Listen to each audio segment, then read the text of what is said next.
لله رب العالمين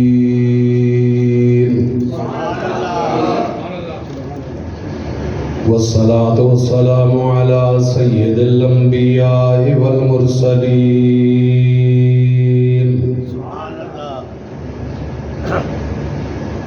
وعلى آله وأصحابه وأهل بيته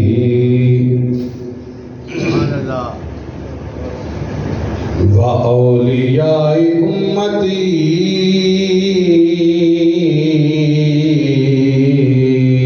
وعلماء أهل سنته أجمعين. أما بعد فأعوذ بالله من الشيطان الرجيم. بسم الله الرحمن الرحيم.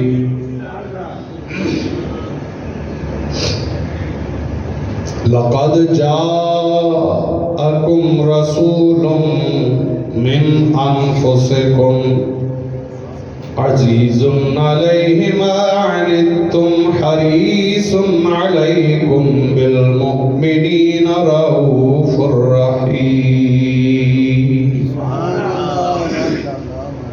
آمنت بالله صدق الله العظيم وصدق رسوله النبي الكريم الأمين ونحن على ذلك من الشاهدين والشاكرين والحمد لله رب العالمين. قال رسول الله صلى الله عليه وسلم لا يؤمن أحدكم حتى أكون أحب إليه من والده وولده والناس أجمعين أو كما قال عليه الصلاة والسلام. قال الله تبارك وتعالى في شان حبيبه مخبرا وامرا إن الله وملائكته يصلون على النبي يا أيها الذين آمنوا صلوا عليه وسلموا تسليما. پڑھیے صلی اللہ علیہ یا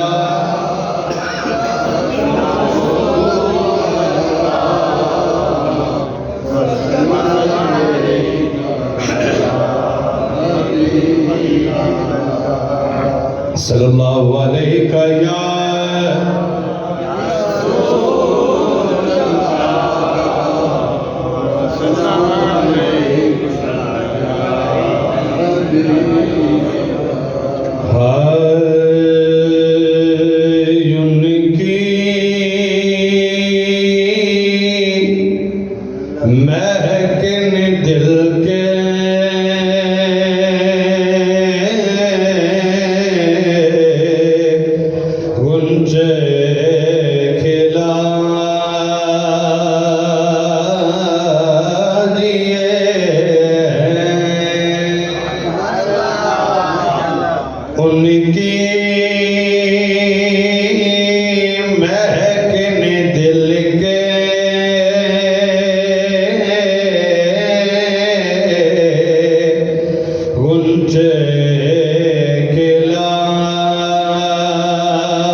جلا دیے ہیں. نعرہ تکبیر، نعرہ رسالت، نعرہ حیدری، علماء اہل سنت. چلتے پھرتے مردے واہ. چل پھر رہے تھے لیکن تھے مردہ. جلا دیے ان چلتے پھرتے مردوں کو تم نے زندگی عطا کی. اللہ تم نے تو چلتے پھرتے مردے جلا دیے ہیں. جس راہ چل دیے ہیں کچھ بسا دیے ہیں. ان پہ نثار کوئی کیسے ہی غم میں ہو.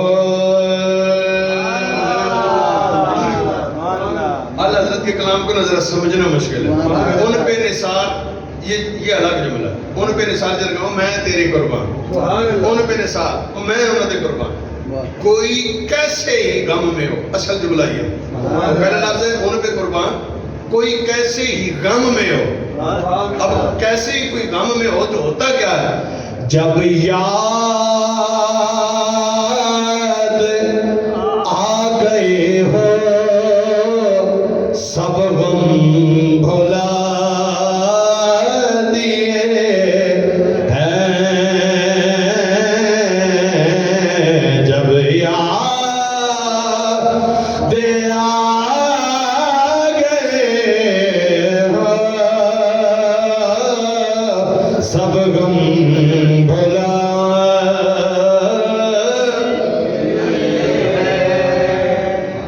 آنے دو یا ڈبو دو ہم نے تمہاری جانب آنے دو یا ڈبو دو ہم نے تمہاری جانب کشتی تمہیں پہ چھوڑی لنگر اٹھا دی.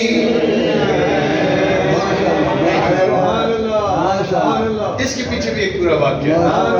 اس شعر کے پیچھے بلکہ اس پوری نعت کے پیچھے جو واقعہ ہے وہ واقعہ یہ ہے کہ جب اعلیٰ حضرت اپنی امی جان کے ساتھ حج کرنے جا رہے تھے تو رستے میں بحری جہاز طوفان میں گر گیا. کہ جہاز کے جو ادھر اس وقت کے پیرامیٹرز لگے ہوتے تھے جو طوفان کی شدت کو کرنے کے لیے کہ یہ کس حد تک ہے اور کب تک رہے گا, تو وہ کپتان انجینئر سارے عملے نے جب ان پیرامیٹرز پہ دیکھا تو انہوں نے جہاز میں اعلان کر دیا کہ اس طوفان کے بعد یہ جہاز بچے گا نہیں, ڈوب جائے گا, یہ جہاز ڈوب جائے گا. تو جب یہ اعلان ہوا اور یہ پتہ لگ جائے کہ یہ جہاز کریش ہونے والا ہے یا ڈوبنے والا ہے تو کیا حالات ہوتے ہیں جو اندر لوگ ہوتے ہیں. چیخو پکار شروع ہو گئی. آپ کی امی جان اپنی سیٹ پہ اپنی جگہ پہ بیٹھتی, اعلیٰ حضرت جہاز کا جو اوپر عرشہ ہوتا ہے سب سے اوپر والا ہوتا تھا اس پہ بیٹھے تھے. سرور دو عالم صلی اللہ علیہ وآلہ وسلم کی بارگاہ میں وہ اشعار لکھ رہے تھے, درود پاک پڑھ رہے تھے. جب یہ اعلان ہوا تو ہر طرف شور و غوغا, اعلیٰ حضرت ادھر ہی بیٹھ رہے. والدہ تلاش کرنے نکلی, اعلیٰ حضرت کے پاس آئیں, انہوں نے آ کر بولا کہ بیٹا تم ادھر بیٹھے ہو, جہاز ڈوبنے والا ہے. آپ نے فرمایا آپ جا کر بیٹھ جائیں, یہ جہاز نہیں. تو والدہ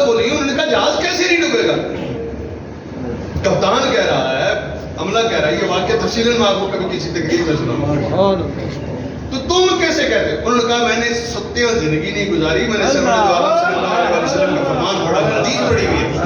امام الانبیاء نے فرمایا جو سواری پہ سوار ہونے سے پہلے پڑھ لے سبحان الذی سخر لنا ھذا وما كنا له مقرنین وانا الی ربنا لمنقلبون، جو یہ دعا پڑھ کر بیٹھے گا سرور دو عالم صلی اللہ علیہ وسلم نے فرمایا وہ بھی محفوظ رہے گا، سواری بھی محفوظ رہے گی۔ یہ دعا میں پڑھ کے بیٹھا ہوں، قیامت آ سکتی ہے، جہاز نہیں۔ آپ اپنی جگہ پہ جا کے بیٹھے۔ اب یہ کہہ کر والدہ جب مڑی تو اعلیٰ حضرت نے یہ کلام ادھر لکھا، ان کی مہک نے دل کے گنجے۔ اور اس کلام میں سرور دو عالم صلی اللہ علیہ وسلم کو مخاطب ہو کر کہتے ہیں آنے دو یا ڈبو دو ہے، ہم نے تمہاری جانب کشتی تمہیں پہ چھوڑی۔ وہ لنگر پتہ ہے لنگر کسے کہتے ہیں؟ لنگر کشتی یا جہاز کو روکنے کے لیے نیچے وزن باندھا ہوتا ہے، سنگل ہوتا ہے، اس کے نیچے وزن بندھا ہوتا ہے۔ جہاز جب کنارے پہ آتا ہے، جب وہ جگہ اونچی ہو، گہرائی زیادہ ہو پانی کی، تو وہ جہاز کی بریک جو وہ لنگر ہوتا ہے ان زنجیروں کو کھول دیتے ہیں، وہ وزن نیچے جا کے بیٹھ جاتا ہے، وہ پھر وزن نیچے سے جہاز کو قابو کر لیتا ہے، اسے لنگر کہتے ہیں۔ اعلیٰ حضرت کیا کریں؟ آنے دو یا ڈبو دو، آنے دو یا ڈبو دو،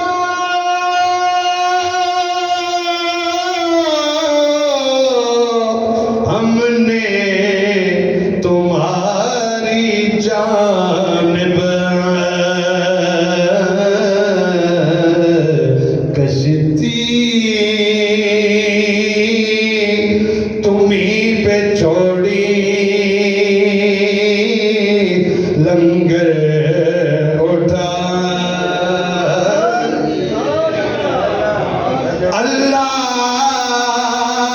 کیا جہنم اب بھی نہ سرد ہوگا،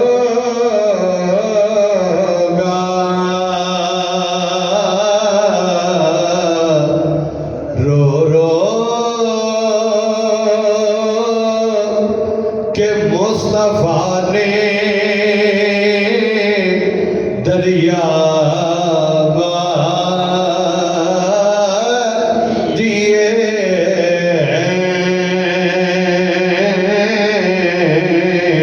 رو رو کہ مصطفیٰ نے دریا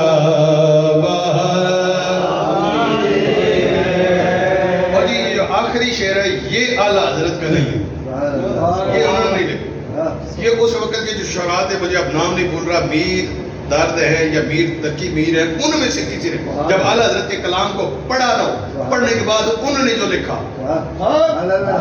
اعلیٰ حضرت کے بارے میں یہ شعر انہوں نے لکھا، یہ ان کا شعر ہے جو جسے مقطع کہتے ہیں، مطلب پہلا شعر مقطع آخر۔ انہوں نے کیا لکھا؟ ملک سخن کی شاہی، ملک سخن کی شاہی تجھ کو رضا مسلم، مسلم تسلیم، اسی شاعر ہیں لیکن من گئے لکھنے پڑھنے اور بولنے کے ادب کے معاملے میں ہم بڑی بلا ہے، لیکن ملک سخن کی شاہی تجھ کو رضا مسلم۔ جس سمت آ گئے ہو سکے بٹھا دیے ہیں، جس راہ چل دیے ہیں، کچھ بسا دیے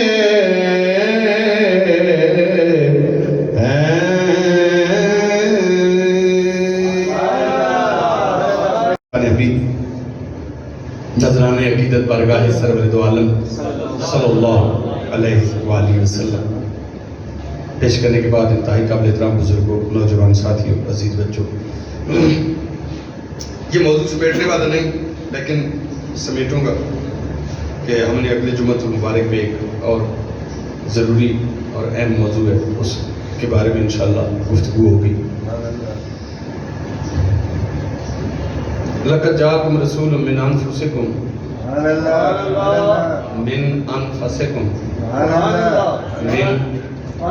عَزِيزٌ عَلَيْهِ مَا عَنِتُّمْ حَرِيصٌ عَلَيْكُمْ. آج اسے مکمل کرتے ہیں. اگرچہ میں عرض کر رہا ہوں کہ یہ سمیٹنے والا یا اتنا مختصر موضوع نہیں ہے، لیکن کوشش ہوگی. یہ میرے تھوڑے سے مصروفیت کے ایام ہیں. اگلا جمعہ انشاءاللہ حضرت امیر حمزہ پہ تو آج ہونا چاہیے تھا، لیکن میں نے وہ سوچا کہ چلو اسے مکمل کرتے ہیں. تو حضرت امیر حمزہ رضی اللہ عنہ آپ کے حوالے سے اگلا جمعہ مبارک. ہر وقت تشریف سارے حضرات آئیے گا. آج اسے مکمل کرتے ہیں. عزیز علیہ ما عنتم حریص علیکم. عزیز علیہ ما عنتم، تمہارا مشقت میں پڑنا میرے محبوب پر گرم ہو سکتا ہے. یہ ترجمہ کیا تھا، ایک ترجمہ رہتا ہے جو میں نے خود بڑھایا. یہ اس میں تقریر کر رہا تھا اسی موضوع پہ کہ تمہارا مشقت میں پڑنا میرے محبوب پر گراں گزرتا ہے. مطلب تسی اوکھے ہو تو میرا محبوب اوکھا ہوتا ہے. تم مصیبت میں ہو میرا محبوب بے قرار ہوتا ہے. تم تکلیف میں ہو میرا محبوب بھی تکلیف میں ہوتا ہے. کیوں؟ سمجھایا یہ جا رہا ہے کہ تمہارے درد کو اپنا درد سمجھتا ہے، تمہاری تکلیف کو اپنی تکلیف سمجھتا ہے، تمہاری پریشانی کو اپنی پریشانی سمجھتا ہے. تو یہ بیان کرتے کرتے ایک دفعہ میرے ایک استاد جی ہیں، شیخ الحدیث ہے بے رشید میں، عبدالرزاق صدیقی صاحب، وہ اسٹیج پہ بیٹھے ہوئے تھے اور میں یہ تقریر کر رہا تھا. تو میں نے ایک ترجمہ کیا. میں نے کہا آج کے میں ترجمہ کرتا ہوں، اگر استاد جی نے کہہ دیا نا کہ یہ ٹھیک ہے تو پھر آئندہ کرتا رہوں گا. اگر انہوں نے کہہ دیا کہ ٹھیک نہیں ہے تو پھر میں چھوڑ دوں گا. کہ میرے خیال میں رب یہ بتا رہا ہے کہ تمہارے درد کو اپنا درد سمجھتا ہے. مطلب پنجابی میں ترجمہ یہ پڑتا ہے کہ رب فرما رہا ہے اے ایمان والو کنڈا تساں پڑنا درد بڑے محبوب. تو وہ پھر انہوں نے کہا کہ پنجابی میں اس سے بہتر ان لفظوں کا کوئی ترجمہ ہو ہی نہیں سکتا. میں نے کہا سے ایک تو یہ ترجمہ رہے گا، حریص علیکم، میرا محبوب تمہاری حرص رکھتا ہے. پیار اور چیز ہے، محبت اور چیز ہے، عشق اور چیز ہے، حرص اور چیز ہے. زمیندار آدمی ہیں ہمارے یہاں، جب جانوروں میں سے کوئی چیز کمزور ہوتی ہے یا بچہ کوئی جو ماں سے دور رہتا ہے تو وہ کمزور ہوتا ہے تو ہم کہتے ہیں کہ یہ حرص رکھتا ہے. مطلب کیا کہ محبوب دور ہو تو گزارا ہو جاتا ہے جہاں صرف پیار.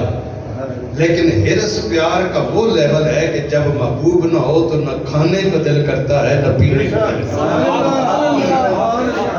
حرص محبت کے اس معیار پہ ہے جہاں اس کا وجود کمزور پڑنا شروع ہو جاتا ہے. کچھ کھاتا ہے تو اسے لگتا نہیں ہے، اس کے وجود پہ وہ خوراک اپنا رنگ نہیں دکھاتی، وہ کمزور ہونا شروع ہوتا ہے. تو رب فرماتا ہے تمہارے ساتھ میرے محبوب کا پیار کچا نہیں ہے، اس حد تک پیار ہے، اس حد تک تمہارا ہے. یہ میرا محبوب خیال رکھ، اتنی حرص رکھتا ہے. بالمؤمنین رؤوف الرحیم، اور مومنوں کے ساتھ یہ ویسے بھی رحمت للعالمین، سارے جہان کے لیے رحمت ہے، لیکن اس کی رحمت سارے جہان کے لیے ہے. لیکن جب معاملہ ان کا آ جائے جو اس کا کلمہ پڑھنے والے ہیں تو پھر اس کی پیار اور رحمت کی حد اور ہو جاتی ہے، انداز اور ہو جاتا ہے، رنگ بدل جاتا ہے. یہاں صرف نہ رحمت ہوتی ہے بلکہ دل بھی یہاں نرم پڑ جاتا ہے، رحمتوں کی بھی انتہا. تو یہ سرور دو عالم صلی اللہ علیہ وسلم کی. اب اگر آپ اندازہ کریں تو اس ایک آیت میں اللہ رب العزت نے اپنے محبوب کے نام کے ساتھ 5 صفتیں لگائی. کتنی صفتیں لگائی؟ 5 صفتیں. لَقَدْ جَاءَكُمْ رَسُولٌ صفت، مِنْ أَنفُسِكُمْ ظرف مستقر صفت، عزیز علیہ ما عنتم صفت، حریص علیکم صفت، رؤوف صفت، رحیم صفت. 5 صفتیں رب نے لگا. من انفسکم عزیز علیہ ما عنتم حریص علیکم رؤوف رحیم. مولا 5 صفتیں کیوں لگائیں؟ فرمایا کائنات کو بتانا چاہتا ہوں میرے محبوب کا نام جب لینا ہے یوں لینا ہے.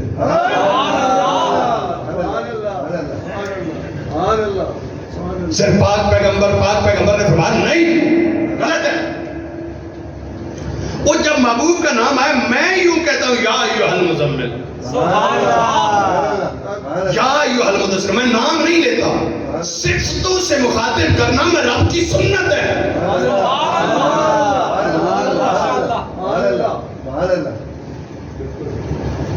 مولا تو بے نیاز نہیں ہے؟ ہاں ہے. تو بے پرواہ نہیں ہے؟ ہاں ہوں. تو مولا بے پرواہ ہے تو اپنے محبوب کا نام بے پرواہی سے نہیں لیتا. تو رب ہو کر جب محبوب کا نام بے پرواہی سے نہ لے تو میں اور آپ کون ہوتے ہیں جو محبوب کا نام ایسے بے پرواہی سے؟ بولا ٹھیک ہے بے پرواہی نہیں کی، صفت لگا دی، لیکن 1 نہیں 2 نہیں 3 نہیں 4 نہیں 5 صفتیں. رب نے فرمایا میں نے 1 صفت لگائی نا، لگا کر پھر دیکھا تو میرے محبوب کی عظمت کا حق نہیں ہے.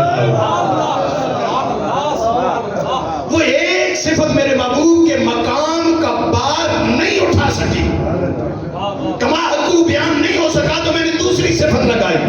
2 صفتیں لگا کر دیکھا میرے محبوب کی عظمت کا حق ادا نہیں ہوا، میں نے 3 صفتیں لگائی. اور 3 صفتیں لگانے کے بعد دیکھو جو چوتھی اور 5ویں لگائی وہ کیا ہے؟ رؤوف. تو رؤوف تو میں رب ہوں، رحیم میں رب ہوں، میں بھی رؤوف ہوں، میرا محبوب بھی رؤوف ہے. میں بھی رحیم ہوں، میرا محبوب بھی رحیم ہے. 3 صفتیں لگائیں، دیکھا میرے محبوب کی عظمت کا حق ادا نہیں ہوا، میں رب نے اپنی صفتیں اٹھا کے اپنے محبوب کے نام کے ساتھ. یہ انداز ہے محبوب کا نام جب لینا ہو تو رب کا.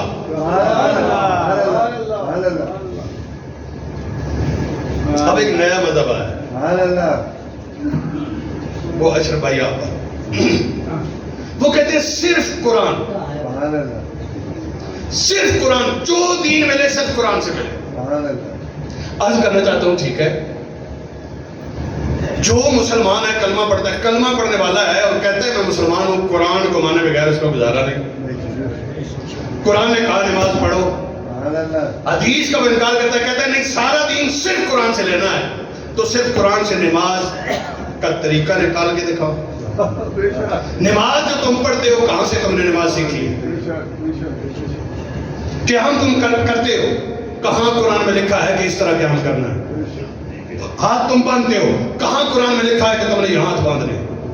رکوع تم کرتے ہو، رکوع کا حکم ہے لیکن رکوع کرنا کیسے ہے؟ کہاں لکھا ہے؟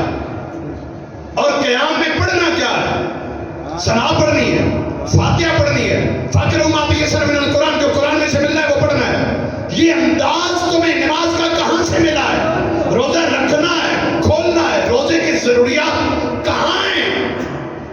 حکم ہے قرآن میں، فرضیت ہے قرآن میں، لیکن تم نے کہاں سے سیکھا ہے؟ سرور دو عالم صلی اللہ علیہ وسلم کے صحابہ نے کہاں سے سیکھا ہے؟ امام الانبیاء نے فرمایا صحابہ نماز سیکھنی ہے یا رسول اللہ سیکھنی ہے، فرمایا یوں نہ پڑھا کرو جیسے میں پڑھتا ہوں، یوں پڑھا کرو جیسے مجھے پڑھتے ہوئے دیکھتے ہو تم. کیونکہ تم مجھے پڑھتے ہوئے دیکھنے کو سمجھ سکتے ہو، میرے پڑھنے کو نہیں سمجھ سکتے. جیسے میں پڑھتا ہوں ایسے کوئی نہیں پڑھ سکتا، ایسے تم نہیں پڑھ سکتے. لیکن جیسے مجھے پڑھتے ہوئے دیکھتے ہو نا، میں یوں کھڑا ہوں تو تم نے یوں کھڑا ہونا ہے، میں یوں کرتا ہوں تم نے یوں کرنا ہے، سجدہ یوں کرنا ہے، سجدہ اسی طرح کرنا ہے. قرآن پاک میں کہاں لکھا ہے کہ سجدے میں ہاتھ کہاں رکھنے ہیں؟ کہاں سے پوچھو گے؟ کون بتائے گا تمہیں؟ قرآن پاک میں کہاں لکھا ہے کہ بازو سجدے میں ہوگے جب جسم کے ساتھ سمیٹو گے نہیں، کھلے ہوں گے؟ تم نماز میں ہاتھ یہاں باندھتے ہو یا یہاں باندھتے ہو، کوئی آبجیکشن نہیں. لیکن مجھے بتاؤ قرآن میں کہاں لکھا ہے کہ تم نے یہاں باندھنے ہیں، یہ یہاں باندھنے ہیں؟ یہ تم نے کہاں سے لیا ہے؟ یہ سارا دین تم نے کہاں سے لیا ہے؟ ایک بات پھر ہر کتاب کی ٹرانسلیشن ہوتی ہے اگر دوسری زبان میں ہو. مجھے بتاؤ تم یہ ٹرانسلیشن کہاں سے ملی؟ قرآن کس نے سمجھایا؟ صحابہ کو. پہلا قرآن کو سمجھانے والا کون ہے؟ وہ جو معلم کائنات نے جو قرآن سمجھایا، تم اس سے ہٹ کر تمہارا کوئی اور باپ نکل آیا ہے جس سے تم قرآن سمجھنا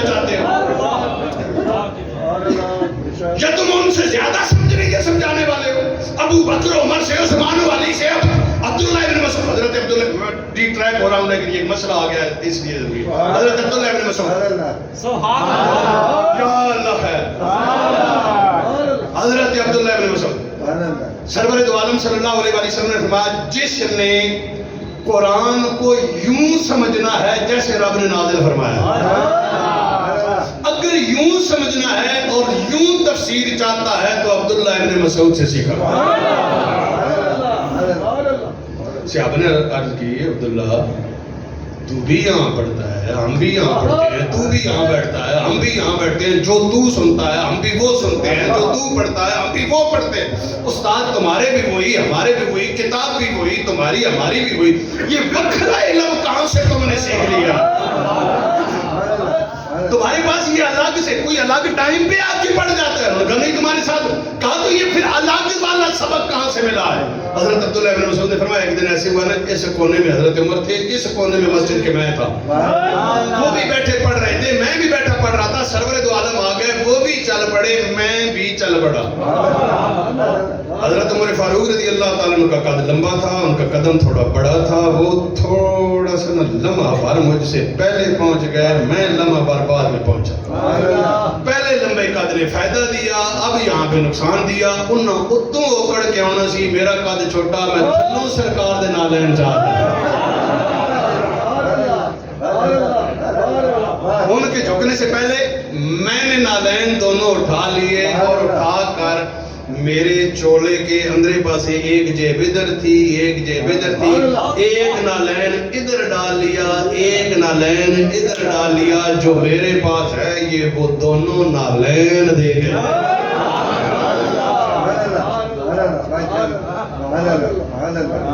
پڑھو نا حضرت عبداللہ ابن مسعود، تو کہتے ہیں حدیث کچھ نہیں ہے. جن کے متعلق سرور دو عالم فرما رہے ہیں اس سے بہتر قرآن کوئی نہیں سمجھتا. جیسے رب نے نازل فرمایا اگر ویسے کسی نے سمجھنا ہو تو وہ ایک آیت کی بہت ساری تفسیریں ہوتی ہیں، بہت سارے مطالب ہوتے، لیکن جس معنی میں رب نے اتارا وہ سمجھنا ہو تو عبداللہ ابن مسعود سے پوچھا. لیکن ایک اور نکا سا مسئلہ بھی اس کے اندر ہے. یہ اس کا جواب ہے جو مولانا برادرم حضرت صاحب، رسپیکٹ کے ساتھ نام لے رہا ہوں، جو یہ کہتے ہیں کہ ان کا خیال آئے اور پھر جس نے کہا اور جو اس سکول آف تھاٹ کو فالو کرتے. برادرم بھائی جان اصلاح کے لیے عرض کر رہا ہوں کہ جب وہ نالین تھے تو نماز کا وقت آیا. اب جب سرور دو عالم صلی اللہ علیہ وسلم نے جانا ہے تو نالین تب واپس رکھنے، نالین ادھر ہی ہیں. وہ ہاتھ باندھے ہیں، رکوع میں جاتے ہیں، سجدے میں جاتے ہیں تو نالین پاکٹ سے نکل کے گر جائیں گے. خیال انہیں نالین کی طرف نہیں جاتا ہوگا. وہ ہم نے موبائل ڈالا ہوتا ہے نہیں جاتا ادھر خیال. وہ موبائل آجاف ہی نہیں کیتا، اللہ کرے دعائے نماز وچ نویں دعا ایک شروع ہو، اللہ کرے کہنی بیل نہ آئے، اللہ کرے کہنی بیل نہ آئے. یہی سوچتے کوئی گزرتا ہے نا وقت کہ کوئی ایسا نہ ہو جائے کوئی واقعہ بیل نہ آ جائے گا سارے نمازی میں. اور پھر ہم کرتے کیا ہے، آئے اللہ کسی دی بیل بج جائے، سلام پھیرنے کے بعد سارے ایسے بنے ہوتے ہیں نا جیسے ہم سے تو کبھی غلطی ہوتی نہیں. بری بات ہے موبائل مسجد میں آئے بیل آف نہ ہو، بیل بج جائے، یہ غلط بات ہے. لیکن اگر کسی سے رہتی ہے تو بائی مسٹیک رہتی ہے تو اسے اتنا گھورنا یا اتنا جلال دکھانا کہ آئندہ وہ مسیحی پڑھنے کی کوشش نہ کرے، یہ بھی اسلام کا مزاج نہیں. نظر انداز کیا، اسے معافی دے دیا، اس سے بحثیت انسان غلطی ہوگی. لیکن سلام پھیرنے تو بعد اور جو سب سے بڑا نمازی ہوتا ہے، سب سے بڑا اس پہ جناب والا ٹیچر بھی وہی بن جاتا ہے. سب کا احترام ہے، بزرگوں کا بھی، نوجوانوں کا بھی، بچوں کا بھی، سب کا. میں احترام کے دائرے میں رہ کر میرا کوئی لفظ برا لگے میں پھر بھی معذرت چاہتا ہوں، لیکن بچوں کے ساتھ بھی ناروا قسم کی سختی، اوے خبردار تھے، اوے ایسے تھے، اوے ایسے. آتا ہی کوئی نہیں، کوئی مسیحی آتا ہے تو اسے آنے دے. ہاں 7 سال کی عمر اس میں حکم فرمایا. ہم 7 سال سے چھوٹی عمر کے بچوں کو وہ نہیں کہتے کہ ہمیں مسجد لے جائیں، ہم انہیں خود لے آتے. ان کا حکم نہیں ہے مسجد میں لانے کا. کیوں 7 سال کا کیوں کہا؟ ہر قول کے پیچھے ایک لاجک ہے. کیونکہ 7 سال سے پیچھے کے بچے کا جو مائنڈ اور اپروچ ہے وہ آداب مسجد اس کے لیے ویلیو نہیں رکھتے. لیکن 7 سال کا بچہ اتنا ہو جاتا ہے کہ وہ آداب مسجد کو سمجھنے لگتا ہے. اس لیے یہ حکم دیا تھا. 7 سال سے بڑے ہمارے آنکھیں نہیں لگتے، ان سے چھوٹوں کو ہم پکڑ کے مسجد میں لے آتے. بے حرمتی اس سے اور بے ادبی مسجد ہوتی ہے. خانہ خدا کی بڑا ادب. اچھا جی پلٹتے حضرت عبداللہ ابن مسعود. سبحان اللہ. میں ہلے تانوں کدی اوکھا نہیں کیتا، ورنہ میں کاما لا کے اگر پورا پرا نکلنا تے مڑ کے پوچھنا عوام کولا مقتدیاں کول بھی میں کتے چھوڑیا سی، حاضر ہیں یا نہیں ہے. میں اتنا اوکھا کدی نہیں تانوں کیتا، میں آپ ہی آ جاتا. حضرت عبداللہ ابن مسعود کیسے آ یہ سال. لہذا سمجھ جائیں جو فتنہ انکار حدیث، جو انکار حدیث کرتا ہے، آپ سمجھ جائیں وہ اسلام سے بھاگ رہا ہے یا وہ کسی انٹرنیشنل اسلام کے خلاف سازش کا حصہ بن چکا ہے. بعض اوقات انہیں پتہ ہوتا ہے اور بعض اوقات انہیں پتہ بھی نہیں ہوتا کہ ہم کس سازش کے اہلکار بن چکے ہیں. کیوں؟ یہی تو گورا آج تک کر رہا ہے، ہمیں سرور دو عالم سے دور کرنے کی کوشش کر رہا ہے. حدیث کا انکار ہوا تو ہم سرور دو عالم سے دور ہوئے، ان سے دور ہوئے، تو بچتا کیا ہے؟ دین ان سے نہیں لینا جنہیں رب نے دین دے کے بھیجا ہے. قرآن ان سے نہیں لینا جنہیں رب نے دے کر بھیجا ہے. ہم کہاں سے دین لیں گے پھر؟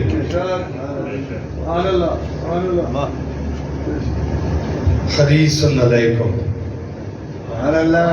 میرا محبوب بہت تمہاری حرص رکھتا ہے. بالمؤمنین رؤوف، نرم دل والا، بہت نرم دل والا، رحیم، بہت رحم کرنے والا. اب اس رحمت کی مثالیں اگر لیں تو اتنی ہیں. مومنین کے ساتھ کافروں کے ساتھ، کفار کے ساتھ بھی اتنی رحمت، دشمنوں کے ساتھ بھی اتنی رحمت. فتح مکہ سرور دو عالم صلی اللہ علیہ وسلم نے فرمایا نہیں کہ جو ابو سفیان کے گھر میں داخل ہو جائے اسے پناہ حاصل ہے. اہمیت دی کہ نہیں دی؟ اہمیت دی. اگرچہ اس اہمیت اور رحمت کے پیچھے جو سرور دو عالم کی نگاہ نبوت دیکھ رہی تھی وہ عام بندہ نہیں دیکھ رہا تھا. بھائی اسے اہمیت کیوں ملی؟ وجہ کیا تھی؟ اس کا نتیجہ کیا نکلا؟ اور پھر صرف یہ نہیں فرمایا بزرگوں، عورتوں اور بچوں پر کوئی ہاتھ نہیں اٹھائے گا. اور جو خود آپ پر حملہ آور نہ ہو، اگرچہ دشمن ہے، بزرگ بھی نہیں ہے، بچہ بھی نہیں ہے، عورت بھی نہیں ہے، اگرچہ دشمن ہے، لیکن وہ اگر وہ آپ پہ حملہ نہیں کرتا، آپ نے اس پہ حملہ نہیں کرتا. لیکن یہاں پر میں ایک اور بات بتا دوں. ختم نبوت میں بہت حملے ہونے شروع ہو گئے. فیصل آباد، لاہور، دینا، 2 واقعے 10 دنوں میں پنڈی میں ہو چکے ہیں. قرآن پاک کی بے حرمتی. پرسوں بنگش کالونی میں واقعہ پیش آیا، میں نے اس دن بتایا تھا ایک واقعہ ہمارے مرغا میں پیش آیا. ادھر قرآن پاک کی بے حرمتی. یہ ایسا کیوں ہو رہا ہے؟ بعد میں کہتے ہیں کہ میڈیکلی اسے پرابلم تھی. صادقآباد میں کیوں؟ ہاں وہاں بھی. یہ کیوں ایسے ہو رہا ہے؟ جو اس کے متعلق اسلام کا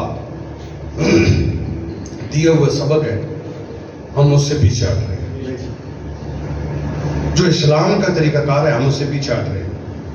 عالمی قوانین اور کفار کے زیر اثر ہونے کی وجہ سے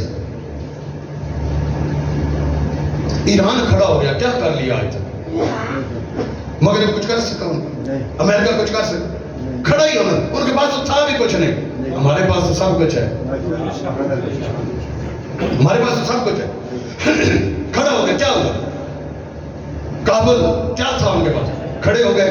کیا کر لیا؟ صرف کھڑا ہونا ہے، ان کے زیر اثر. اور وہ قانون کیا ہے؟ سرور دو عالم صلی اللہ علیہ وسلم نے فرمایا کہ جن جن لوگوں نے مجھ پہ ظلم کیا تھا، لا تثریب علیکم اليوم، آج اسے کوئی ان سے بدلہ نہیں لیا جائے گا. جو سفیان کے گھر داخل ہو جائے اسے پناہ حاصل ہے. یہ اعلان بڑھتے بڑھتے بڑھتے بڑھتے بڑھتے پتہ ہے آگے کہاں تک گیا؟ سرور دو عالم صلی اللہ علیہ وسلم نے ارشاد فرمایا لیکن یہ 6 بندے ہیں، ان میں ایک ابن خطل تھا. فرمایا یہ 6 بندے جہاں مل جائیں انہیں نہیں چھوڑنا. یہ بزرگ ہے تب بھی نہیں چھوڑنا. یہ مرد ہے تب بھی نہیں چھوڑنا، یہ بچے ہیں تب بھی نہیں چھوڑنا، ان کو نہیں چھوڑنا، یہ نامی تلوار مقابلے میں اٹھائے تب بھی نہیں چھوڑنا۔ ان میں سے ایک تھا ابن خطل، اس کا نام تھا بدبخت کا ابن خطل۔ یا رسول اللہ یہ کون ہے؟ فرمایا یہ میرے گستاخ ہے۔ کافر ہونا اور ہے، گستاخ ہونا اور ہے۔ کہا یہ کافر بھی ہے اور کفر کے ساتھ یہ میری برائیاں، مجھے برا بلا کہتے تھے، یہ میری ہج وہ بیان کیا کرتے تھے، لہذا یہ جہاں مل جائے انہیں قتل کر دو۔ اب صحابہ نے دیکھا کہ وہ ابن خطل جو ہے نا وہ انہیں مل گیا، لیکن ملا کہاں؟ خانہ کعبہ کے غلاف میں وہ چھپا ہوا تھا۔ اب حدود حرم ہے، آپ کو پتہ ہے نا حدود حرم میں قتل نہیں کیا جاتا، مکھی بھی نہیں ماری جاتی۔ زمانے جاہلیت میں بھی حرم کا خیال رکھا جاتا تھا۔ اب اسلام ہے، اب مکہ فتح ہو چکا ہے۔ اب صحابہ نے جب دیکھا تو نیا مسئلہ درپیش آیا انہیں کہ ان کو مارنے کا بھی حکم ہے، لیکن یہ حرم ہی نہیں بلکہ خانہ کعبہ کے غلاف میں لپٹا ہوا ہے، چھپا ہوا ہے۔ وہ واپس آئے، پلٹ کر سرور دو عالم صلی اللہ علیہ وسلم سے پوچھا، یا رسول اللہ جن کے متعلق آپ نے کہا تھا ان میں سے بندہ تو ایک مل گیا ہے، لیکن اسے قتل کیسے کریں؟ وہ تو خانہ کعبہ کے غلاف میں لپٹا ہوا ہے۔ سرور دو عالم صلی اللہ علیہ وسلم نے پوچھا تم نے قتل نہیں کیا؟ یا رسول اللہ نہیں کیا۔ کہا کیوں؟ کہا خانہ کعبہ کی حرمت کی وجہ سے، حرم کی حرمت کی وجہ سے۔ سرور دو عالم صلی اللہ علیہ وسلم نے ارشاد فرمایا اقتلوہم، قتل کرو اسے، ان وجدتموہم متعلقین بستار الکعبہ، وہ معافی کے قابل نہیں ہے اگرچہ خانہ کعبہ کے غلاف میں چھپا ہو۔ کیوں؟ اب یہاں پہ سنیے، سرور دو عالم صلی اللہ علیہ وسلم خانہ کعبہ کا طواف کر رہے ہیں، خانہ کعبہ کا طواف کرتے کرتے کرتے کرتے کرتے آئے ایک جگہ پہ آ کے رک گئے۔ اب یہاں پیغام بھی ہے، سبق بھی ہے۔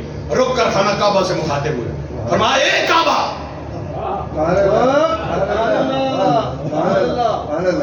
سن، حرمت المومن اعظم من کا، تو بڑی عزتوں والا ہے، بڑی برکتوں والا ہے، لیکن جو بندہ مومن ہے اس کی عزت اور حرمت خانہ کعبہ اللہ کی قسم تو اس سے زیادہ ہے۔ ہمارا معیار چٹے کپڑے، بوس کی کا سوٹ ہے، V8 گاڑی ہے، وہ عزت والا ہے۔ سرور دو عالم صلی اللہ علیہ وسلم نے فرمایا نہیں، وہ نہیں ہے، وہ تب ہے جب وہ بندہ مومن ہے، پھر غریب ہے یا امیر، اس کی عزت خانہ کعبہ سے زیادہ ہے۔ اس سے زیادہ کتنی عزت کون سا مذہب دیتا ہے؟ صرف دنیا میں اسلام دیتا ہے۔ تو جب اس کے مارنے کا حکم وہاں گئے آپ اسے چھوڑ نہیں سکتے۔ جب خانہ کعبہ کے غلاف میں لپٹے ہوئے کو قتل کرنے کا حکم سرور دو عالم کا ہے، پھر آپ اسے چھوڑ نہیں سکتے۔ کیوں سالوں سال مقدمے گستاخوں کے چلتے ہیں؟ 10 دنوں میں مکمل کیوں نہیں ہوتے؟ اب وہ جو مائی لانتی پکڑی گئی ہے اس کا ویڈیو بیان موجود ہے۔ کون سا گواہ چاہیے؟ کون سا قانونی پروسیس چاہیے؟ عدالت میں جائے، 302 سزائے موت، 295 سزائے موت، ختم، ایک کو سزائے موت ہو۔ ہماری گورنمنٹ اور ہمارے ادارے جو یہاں پہ ڈائری لکھنے آتے ہیں، میرے بھائی وہ نوٹ کریں یہ بات، اگر آسیہ ملونہ کو سزائے موت دی گئی ہوتی تو یہ واقعہ نہ ہوتا۔ اگر ممتاز قادری کو عزت دی گئی ہوتی تو دوبارہ ملک پاکستان میں کوئی بھی بدبخت گستاخی نہ کرتا۔ یہ رستے ہم خود بنا رہے ہیں۔ اگر یورپ کے کاغذات کسی کو چاہیے تو وہ کروڑ روپے بھی لگائے تو نہیں ملتے۔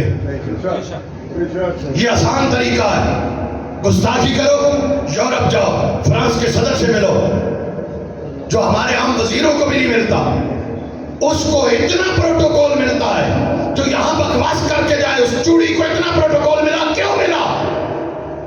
انہوں نے نہیں دیا۔ اس کا سبب ہمارے ادارے بنے، ہماری پارلیمنٹ بنی، ہماری عدلیہ بنی، ہمارے سارے ادارے بنے، جس کا نتیجہ ہے اسے عزت ملی۔ آج ہر شہر سے ہر دن ہر ہفتے میں کوئی نہ کوئی گستاخ اٹھ کر یہ کام کر رہا ہے، لیکن یہ بھی سنو، ہم ذمہ داری کا مظاہرہ کر رہے ہیں، ہم